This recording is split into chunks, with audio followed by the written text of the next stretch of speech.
It is day 3 since a ceasefire was announced with no clarity yet over a potential middle ground. All eyes are on the high-stakes America-Iran talks in Pakistan, which is likely to commence on Saturday. U.S. President Donald Trump has already upped the expectations with a post declaring the world's most powerful reset. However, Iran has added a big caveat to this. A short while back, the country's Parliament Speaker Mohammad Ghalibaf declared that America must fulfill 2 conditions before the negotiations begin. First, a ceasefire should be implemented in Lebanon, and second, Iran's blocked assets must be released. They declared that a ceasefire in Lebanon and the release are the ultimatum. Now remember, this ultimatum assumes significance as Mohammad Ghalibaf is likely to head the Iranian delegation to Pakistan.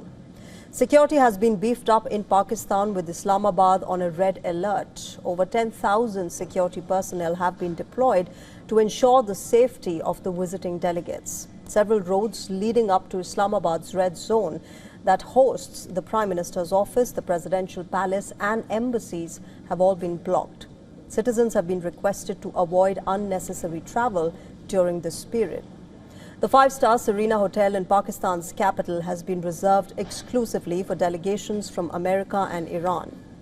Pakistan has also announced visa on arrival for delegates and journalists from both these countries.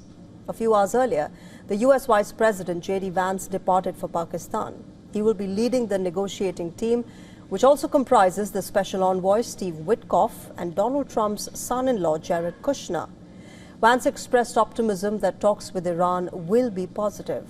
However, he's also issued a warning that the negotiating team will not be receptive if Iran tries to play games. As per reports, the U.S. is likely to ask Tehran to release Americans detained in the country.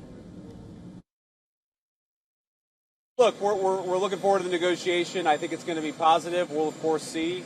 As the President of the United States said, if the Iranians are willing to negotiate in good faith, we're certainly willing to extend the open hand.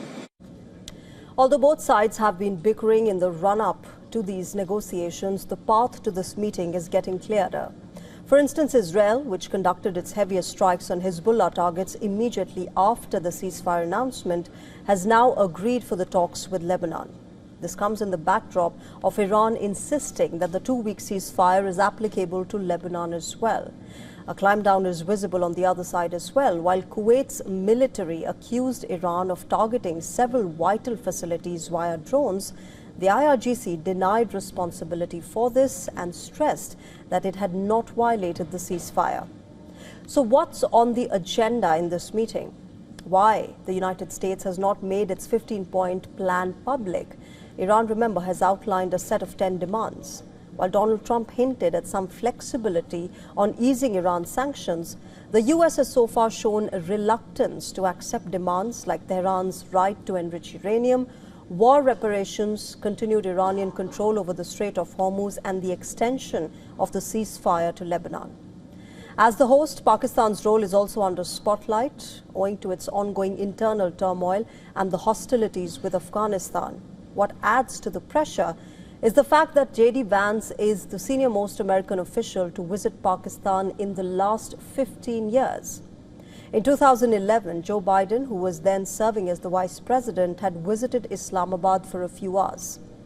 Earlier, Pakistan's Defense Minister Khwaja Asif stirred a row by describing Israel as evil, a curse for humanity and cancerous. In a post on X, he wrote this.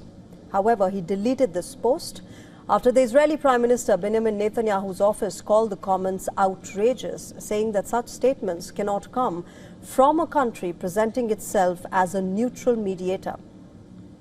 Pakistan faces a tough diplomatic challenge as it is increasingly being sandwiched between Iran and Saudi Arabia, which is an American ally.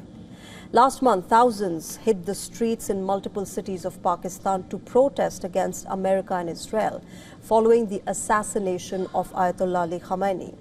At least 25 people lost their lives.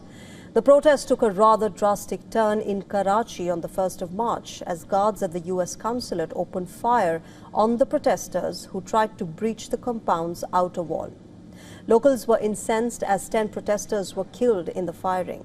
Subsequently, the Sindh government had to announce a high-level inquiry. China's behind-the-scenes role will also be closely observed, owing to its close ties with Iran as well as Pakistan. Beijing reportedly played a role in getting Iran onto the negotiating table for agreeing to a ceasefire.